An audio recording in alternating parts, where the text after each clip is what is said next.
Proof of insurance, ma'am. Dad, I'm scared. I need your driver's license, proof of insurance, ma'am. They're not allowed to break my windows. I need your driver's license, proof of insurance, ma'am.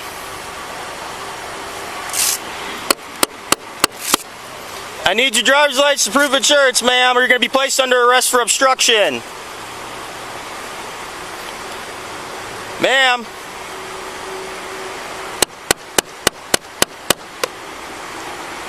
Ma'am, I'm going to break your window and I'm going to pull you out of the vehicle, and I don't want to do that. And then you'll be under arrest and you will go to county jail. Do you understand?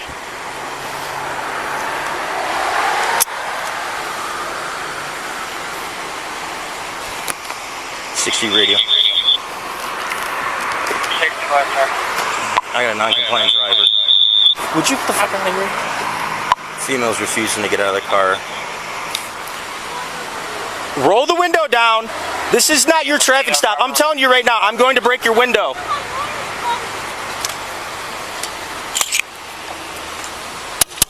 Open the door. Open the door, ma'am. It was supposed to be just another traffic stop on a sunny day, nothing out of the ordinary.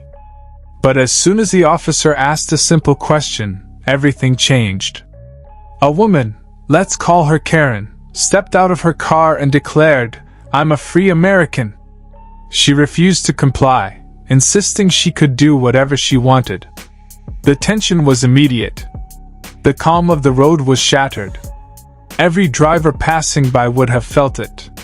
This wasn't just about a traffic stop. It was a collision of authority and entitlement, of rules and ego. From the very first second, you could sense the drama unfolding. The officer politely requested that she return to her car, but she didn't. She stood there, arms crossed, lecturing, arguing, and refusing to follow a simple law. You can almost hear the officer thinking, how did a simple stop turn into this? And as she waved her hands, proclaiming her rights, the stage was set for the clash that would soon become unforgettable. The officer tried to stay calm, explaining that he just needed to see her identification and her vehicle registration.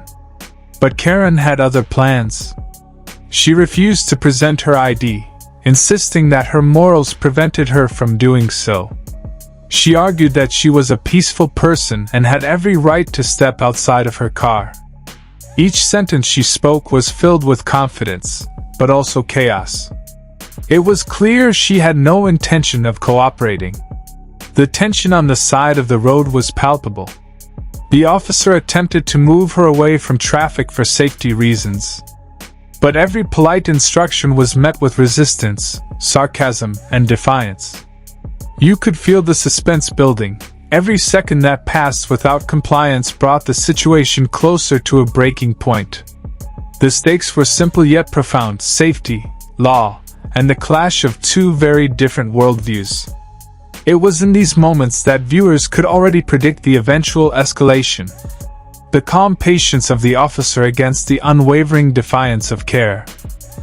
Then the rant began. Karen launched into a long monologue about lawlessness, government overreach, and pandemic-related rules. She argued that the law had failed, that mask mandates were illegal, and that she alone was standing up for freedom. As she spoke, you could almost see the officer's patience being tested, and yet he remained calm, professional, and observant. Her arguments were a mix of legal-sounding claims and personal grievances.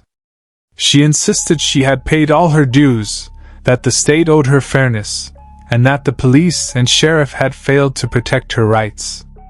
Every point she made added tension, as viewers wondered how far she would push this before the law forced a resolution. What made this segment so captivating was the sheer disconnect between reality and her perception. She spoke with confidence and passion, but her logic often contradicted itself.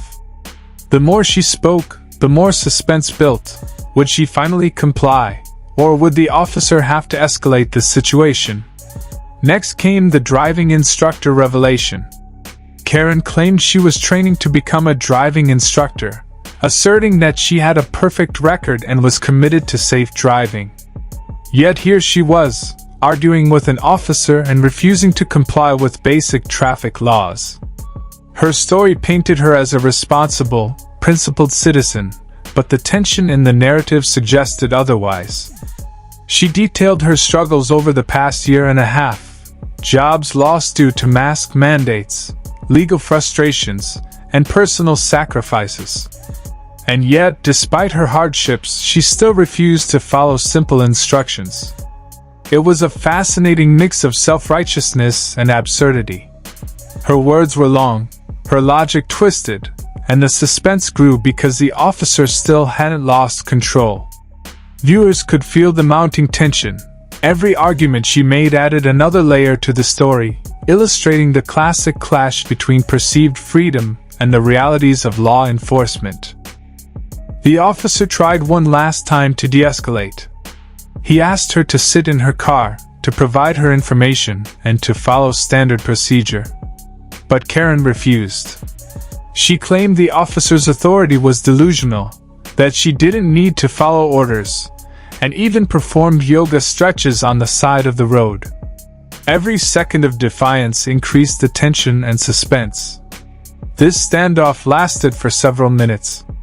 The longer it went on, the more viewers could feel the climax building.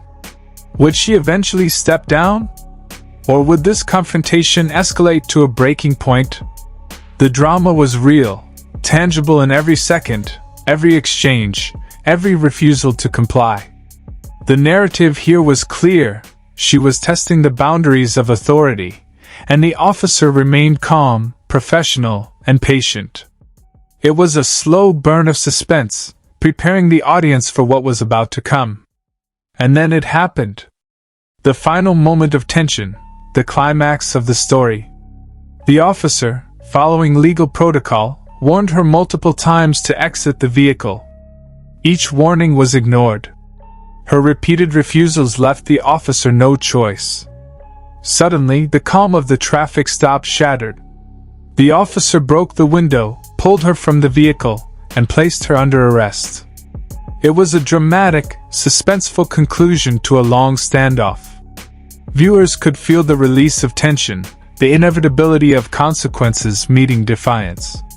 This was the moment that proved no amount of entitlement could override the law. As she was taken away, the lesson was clear. Compliance, safety, and respect for authority aren't just suggestions.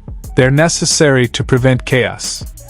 And for those watching, it was a fascinating, cautionary tale of what happens when ego meets procedure. This story of entitlement versus authority is a reminder that freedom comes with responsibility. Standing up for your beliefs is one thing, but refusing to follow basic laws has consequences. For everyone watching, remember this: sometimes cooperation is the safest, smartest choice. And sometimes, lessons need to be learned the hard way. Thanks for watching. If you enjoyed this breakdown, leave a like, comment your thoughts, and subscribe for more real-world lessons caught on camera.